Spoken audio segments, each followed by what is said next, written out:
샬롬, 유선생의 구속사 천국열차, 유도순 목사님의 신구약 성경 파노라마를 낭독하는 시간입니다. 지금은 에베소서 파노라마 서론입니다. 머릿말과 요약 파노라마. 머릿말. 성경에는 하나님께서 섭리 중에 인도하신 여정을 따라 곳곳에 세워놓은 이정표들이 있습니다. 야곱의 예를 들면 사닥다리 환상을 본 곳에 베델이라는 이정표를 세워놓았고, 천사와 씨름을 한 후에는 그곳에 분이엘이라는 이정표를 세워놓았습니다. 이러한 신앙 여정은 모든 그리스도인들에게 동일하게 해당되는 바이지만, 우둔하고 무심해서 모르고 지나칠 뿐입니다. 나 자신의 여정을 돌이켜보면 제일 먼저 로마서를 통해서 그리스도의 영광의 복음의 광채를 비침받게 되었습니다. 그래서 나는 그곳에 로마서 강해라는 이정표를 세워놓게 되었습니다. 다음 여정으로 하나님께서는 에베소를 통해서 교회는 그의 몸이니 만물 안에서 만물을 충만케 하시는 자의 충만이니라 하신 교회의 영광스러움을 보게 하셨습니다. 그러나 그 후에 신앙의 침체를 맛보게 되었는데, 왜냐하면 성경이 말씀하고 있는 교회의 영광스러움과 현실의 교회 모습이 너무나 닮지 않은 데 따른 좌절감 같은 것 때문이었습니다. 그때 하나님께서는 창세기를 통해서 하나님의 주권을 만나게 해주셨습니다. 너는 주인이 아니고 종이다. 온 세상의 짐을 너가 혼자 짊어진 양 왜 염려하고 낭망하고 있느냐. 구원 사역은 너가 이루는 것이 아니고 내가 계획하고 성취해 나가며 완성하는 것이다 라는 말씀이었습니다. 그래서 나는 그곳에 창세기 파노라마라는 이정표를 세워 놓았습니다. 이렇듯 하나님께서 부족한 종을 인도하신 여정을 따라 이정표를 세우듯 그때마다 한 권의 책으로 태어나게 되었는데, 어느덧 10대 권의 책이 발간되게 이르렀습니다. 그런 뜻에서라면 에베소서는 벌써 발간되었어야만 하는데도 웬일인지 미뤄오다가 이번에 분석도표를 곁들여 새로운 시도로 발행하게 되었습니다. 나는 이 점을 하나님께 진심으로 감사를 드립니다. 왜냐하면 주님께서 내가 이 반석 위에 내 교회를 세우리라 하신 교회의 영광스러움을 분석도표를 통하여 좀 더 효과적으로 보여드릴 수 있게 되었기 때문입니다. 한번 분석도표 방식에 관심을 가지고 시도해보지 않겠습니까? 맨 앞에는 책 전체의 개관도표가 제시되어 있습니다. 이 한 장의 도표를 통해서 에베소서를 한눈에 바라볼 수가 있습니다. 다음 장에는 각 장의 개관도표를 통해서 한 장 전체를 파악하게 되고, 각 장은 또다시 단원의 분석도표를 통해서 확대해서 바라볼 수가 있습니다. 성경을 강의해 나가다 보면 횟수가 더해갈수록 뒤의 것은 놓치거나 잊어버리게 되는 경향이 있습니다. 그러나 도표를 곁들인 강의는 망원경적인 방법과 현미경적인 방법을 함께 구사할 수가 있어서 언제나 새롭고 감동적입니다. 회중들에게 도표를 나누어주고 강의해 나간다면 더욱 효과적일 것입니다. 여러분의 영의 식탁을 풍성하게 하는 데 도움이 되었으면 하는 바람뿐입니다. 하나님이시여, 이 강에서가 영원부터 만물을 창조하신 하나님 속에 감추었던 비밀의 경륜이 어떠한 것을 드러나게 하시는데 에베소 3장 9절 도구로 쓰임받게 하시옵소서. 아멘. 에베소서 요약 파노라마. 사도 바울은 에베소서를 기록하면서 이것을 읽으면 그리스도의 비밀을 내가 깨달은 것을 너희가 알 수 있으리라고 말씀합니다. 3장 4절 모든 성도 중에 지극히 작은 자보다 더 작은 자에게 이 은혜를 주신 것은 영원부터 만물을 창조하신 하나님 속에 감추었던 비밀의 경륜이 어떠한 것을 드러내게 하려 하심이라고 증거합니다. 3장 8절에서 9절 그렇다면 하나님 속에 감추었던 비밀의 경륜이란 어떠한 것이었을까요? 에베소서는 창세전에 그리스도 안에서 우리를 택하사 하신 1장 4절 창세 이전부터 시작하여 그리스도 안에서 함께 하늘에 앉히시니 하고 2장 6절 종말 이후에까지 펼쳐져 있습니다. 에베소서를 해석하는 데 열쇠와도 같은 말씀이 1장 23절입니다. 교회는 그의 몸이니 하신 대로 에베소서의 주제는 교회론입니다. 즉 그리스도의 몸된 교회가 얼마나 영광스러운가를 펼쳐 보여주는 것이 에베소서의 중심점입니다. 교회란 결코 비인격체적인 건물이 아닙니다. 그리스도 예수 안에서 거룩하여지고 성도라 부르심을 입은 자들의 공동체가 교회인 것입니다. 고린도전서 1장 2절 에베소서 1장은 교회를 세우기 위한 자료 선택이라고 말을 할 수가 있습니다. 교회 구성원 한 사람 한 사람을 하나님께서는 창세전에 선택해 놓으셨다는 것입니다. 1장 4절 선택해 놓으신 그들을 그리스도께서는 그의 피로 말미암아 구속 1장 7절 즉 값을 주고 사셨다고 말씀합니다. 값으로 사신 그들을 성령께서는 인치심으로 1장 13절 하나님의 소유를 나타내셨다는 것입니다. 한 사람의 그리스도인이 되기 위해서는 성부의 택하심과 성자의 구속하심과 성령의 인치심으로 말미암은 성삼위 하나님의 구속사역이 있었다는 것은 얼마나 놀라운 하나님의 경륜입니까?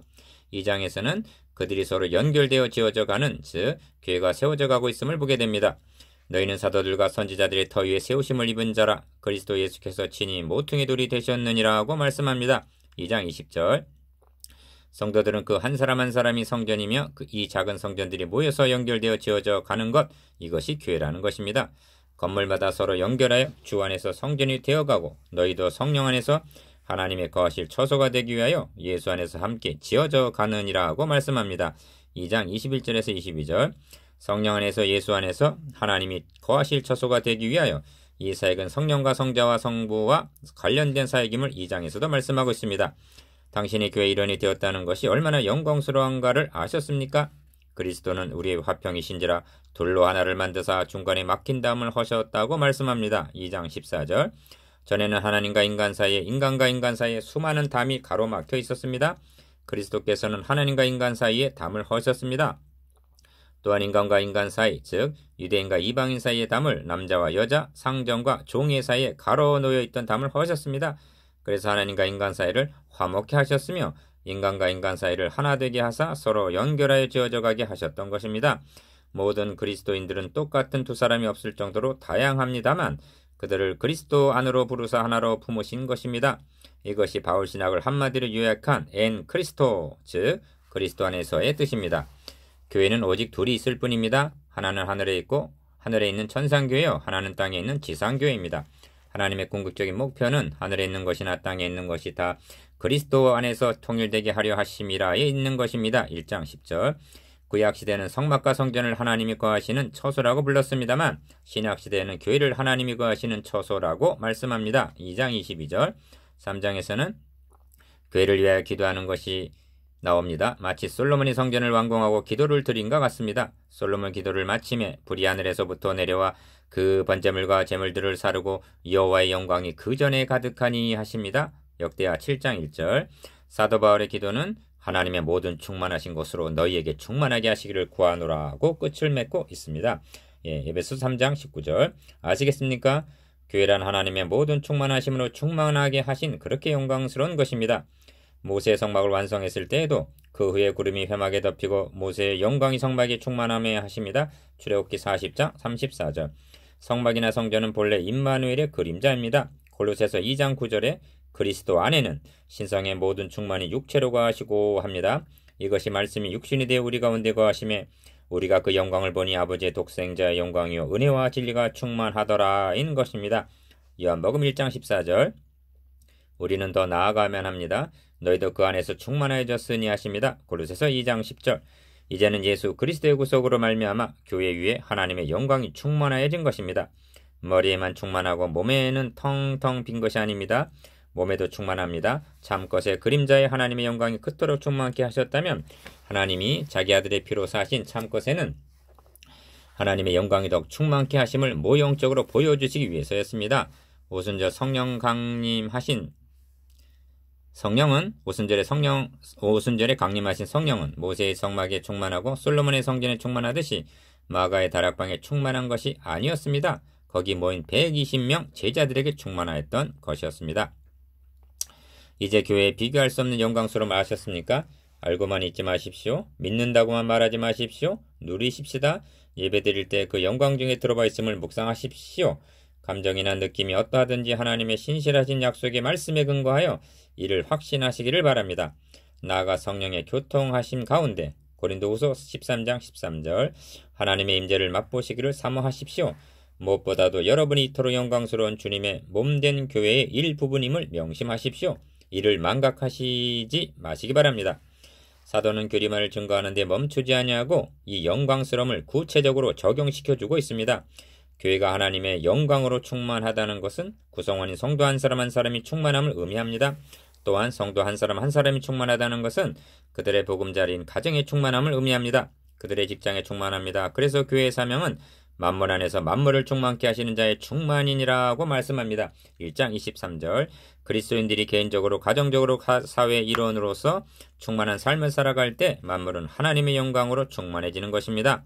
그래서 사도는 4장에서 6장까지 해서 성도 상호 간에, 부부 간에, 부모와 자녀 간에, 노사 간에 어떤 관계를 유지해야만 하는가를 교훈하고 있습니다. 사회생활과 교회생활은 결코 둘이 아니라 하나입니다. 사회생활, 가정생활에 실패하게 되면 그것은 교회생활의 실패를 의미합니다. 주님과의 관계가 성숙해질 때 대인관계도 화평을 이루게 됩니다. 사도는 6장에서 마귀에게를 능히 대적하기 위하여 하나님의 전신갑주를 입으라고 권면합니다. 6장 11절. 이것이 지금까지 건설해놓은 교회를 파괴하려는 대적을 막기 위해서 성벽을 쌓으라는 말과도 같습니다. 그 성 안에는 귀여운 자녀들이, 아름다운 가정들, 영광스러운 교회가 있기 때문입니다. 교회에 향하신 하나님의 경륜은 과거와 현재와 미래에 걸쳐져 있습니다. 교회를 세우시기 위해서 이미 자기 아들을 내어주셨습니다. 이것은 과거지사입니다. 현재도 계속적으로 교회를 보양하고 계십니다. 5장 29절. 또한 장차 자기 앞에 영광스러운 교회로 세우사 티나 주름 잡힌 것이나 이런 것들이 없이 거룩하고 흠이 없게 하실 것입니다. 5장 27절. 이것은 주님의 재림으로 완성되는 것입니다. 여러분, 교회는 사람이 세우는 것도 아니고 사람이 보양하는 것도 아니며 사람이 완성시켜 나가는 것도 아닙니다. 내가 이 반석 위에 내 교회를 세우리니 음비의 권세가 이기지 못하리라 하신 마태복음 16장 18절 라고 하신 이는 그리스도 예수이십니다. 하나님의 주권 앞에 순복하십시다. 내가 이뤄보겠다고 날뛰는 것도 교만이지만 낙심하고 절망하는 것도 또한 다른 교만임을 명심하십시다.